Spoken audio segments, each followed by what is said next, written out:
This was an unusual experience and it felt really scary at the time.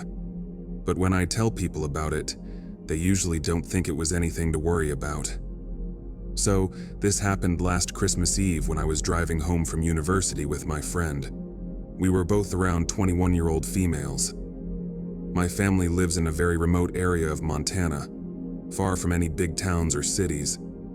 To get there, we had to drive for about an hour through twisting, narrow roads in the mountains. There were lots of sharp turns where you couldn't see what's ahead, and the whole road runs along steep drop-offs with no guardrails. I'm usually pretty good at driving through the mountains, but since we were in my friend's car, I was going slower than usual, just a bit over the speed limit. Almost as soon as we started the toughest part of the drive, another car began following us very closely. This was making me feel tense. So, as soon as I found a safe place to pull over, I took it. I turned into a small, empty gas station parking lot. My friend offered to drive the rest of the way, but I decided to keep driving. She didn't know this road at all, and I felt it was safer if I drove. We got back on the road, but a few minutes later, I had to hit the brakes hard because a car was stopped right in the middle of the road, blocking our way. The car wasn't pulled over to the side at all. It was just sitting still in the middle of the road. My friend said, "Maybe they broke down and couldn't call a tow truck because there's no phone service out here." I got a bad feeling right away and locked our doors. I told my friend to stay in the car no matter what. She started to look worried and mentioned that she thought it was the same car that was following us earlier. The car was stopped just before a sharp turn, so I couldn't pass it safely.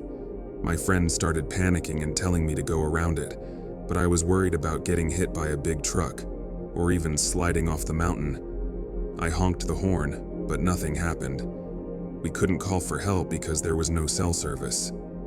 We just sat there waiting, unsure of what to do. My friend was crying and really scared, but I was too nervous to try to pass the car. I honked a few times, hoping he'd move. Instead, a man got out of the car.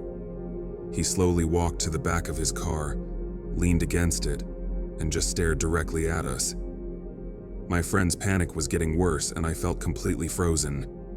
The man didn't look like he was checking his car or trying to fix anything. He was just standing there watching us, which made everything feel even creepier. I told my friend not to look at him, trying to keep her calm. My heart was pounding, and I was ready to press the gas pedal if he made any sudden moves. We were trapped with nowhere to go, so I silently hoped another car would show up soon to break the tension. This went on for what felt like forever, though it was probably about 15 minutes. The man just leaned against his car, calmly watching us the whole time. Then, finally, I saw headlights from another car in the rearview mirror. As soon as the lights appeared, the man quickly ran back to his car, got in, and drove off at a dangerously high speed. It was clear there was nothing wrong with his car. We didn't see anything else for a while, but later we passed the same car parked by the road. It pulled back onto the highway and started following us again. I tried speeding up to lose him, but he kept tailing us. By now we had cell service. I called home and told my brothers everything that had been happening, asking them to wait on the porch for us just in case. The car stayed behind us the entire way, following us down the long, narrow driveway that leads to my house. When we finally reached home, I was relieved to see my two brothers standing on the porch, looking serious. They were holding their baseball bats ready to protect us if needed. I pulled into the driveway, and the car just went to the end, turned around, and sped off back the way it came. We tried to see the license plates, but we couldn't read them. My friend and I were really scared, but when I told other friends the whole story, they didn't think it was a big deal.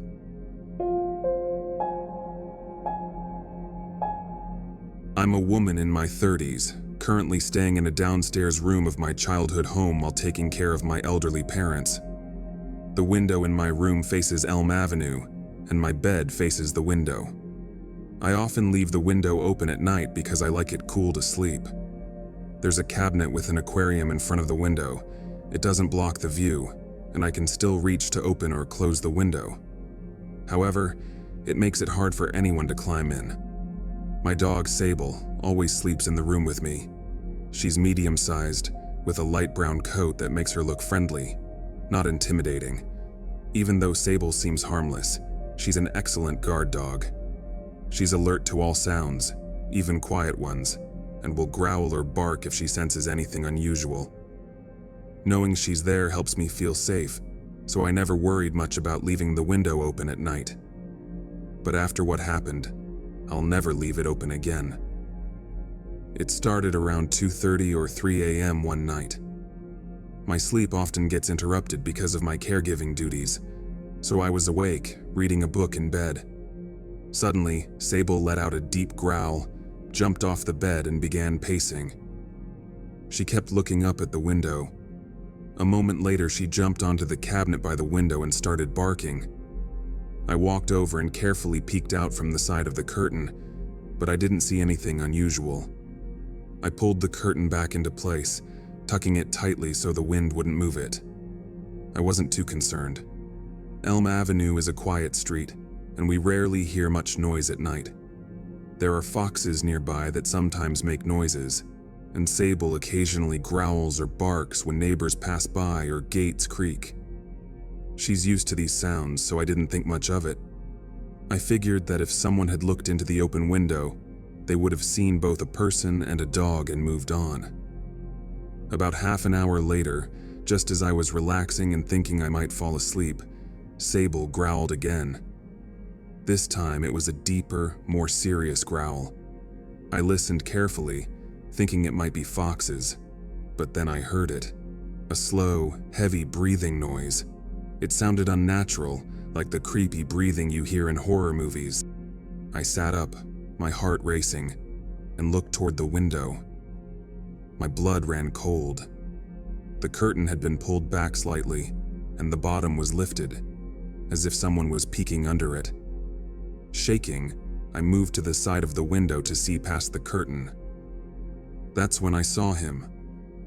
A dark figure moving away from the window toward the gate leading to Elm Avenue. It was too dark to make out his face or clothing, but I could tell it was a man. Even though I had seen him leave, I quickly shut the window, locked it, and grabbed my phone to call emergency services. What terrified me most was realizing how long he must have been there. It took me a few seconds to move from my bed to the window after I shouted, yet he stayed there until I got close enough to see him. The heavy breathing felt intentional, like he was trying to scare me.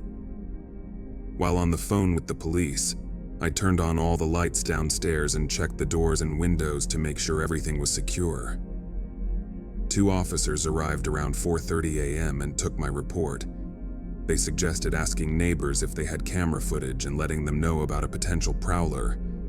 Even now, I can't stop replaying the incident in my head. I didn't recognize the figure, and I don't have enemies or recent exes. I rarely socialize because I'm focused on caring for my parents. It seemed random, but it was too deliberate to ignore. What frightens me most is how bold he was. He came back a second time, knowing there was a person and a dog in the room. It felt like he wanted to scare me, especially with the loud, heavy breathing. This experience has made me think about how vulnerable we really are. For instance, I often let Sable out into the backyard late at night thinking nothing of it. The garden is accessible by a side path with a low gate, designed to keep the dog in, not people out. That night, someone crossed that line. They came right to the window, peering inside, even though it was clear the room wasn't empty. I can't help but wonder what their intentions were. Were they planning to break in, or were they simply trying to terrify me? Either way, I've made changes. I've sealed the window shut and installed motion sensor lights around the house. But the unease remains. Every creak of the floorboards or rustle of leaves outside sends a chill down my spine. I hope I never see that figure again. About 6 or 7 years ago, I played soccer for a year at my local community college right after high school. I met a guy there who worked in the athletics department, helping with sports events and equipment. He was also a student, so we sometimes ran into each other around campus. On Mondays and Wednesdays, I had a 1-hour break between classes. I'd often hang around the athletics building or the soccer field. One afternoon, this guy saw me in the campus cafe and asked what I was doing there. I told him I had an hour-long break between classes.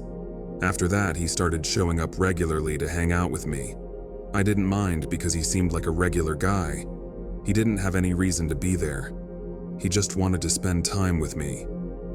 A few times he even brought small gifts, like chocolate and other treats. He was being very nice. Maybe a bit too nice for someone I didn't know well. I didn't notice any warning signs back then. I think he knew that buying me gifts might seem like too much, but he still found ways to do it subtly. Our soccer season ended just before Halloween. The only teams that kept playing after our season ended were the ones going to the playoffs. After Halloween, we had our final exams. During that short time between the end of the soccer season and Halloween, he asked me about my classes for the next semester. To be honest, I wasn't very organized with signing up for classes, so I didn't really know. Plus, the counselors weren't much help either. I didn't tell him all that, but I did mention that I didn't want another hour gap like this one because it wasted a lot of time. I don't think he was happy to hear that. He also asked if I would play another season, and I told him no. I think my mistake was saying too much without holding back. I used to do that a lot back then, talking without thinking about how it might make others feel. This happened on the last Wednesday before Halloween, so there would be no more hour gaps to hang out. We had Halloween break, took our finals, and then had winter break. Everything seemed fine. But winter break was when the real problems began. In the mornings, this guy actually started showing up outside my house, sitting in his car. The first time, I couldn't believe it was really him. The second time I checked, and it was him. When my parents were at work, this guy started showing up in the afternoons too, just sitting in his car outside my house. It was getting really uncomfortable. I called the cops a few times to report him. They would go talk to him, but he just told them he wasn't going to speak with them. That was all. The cops seemed like they wanted to help, but they couldn't really do anything because he was being careful not to break the law. He didn't trespass on my property, didn't make any threats, and didn't show any weapons. It felt like there was nothing more they could do, so I just stopped expecting any real help from them. Now, after many years, I still don't know what he's doing. I guess he just gave up, or maybe his obsession got old, and he found other things to focus on. At least I hope that's what happened.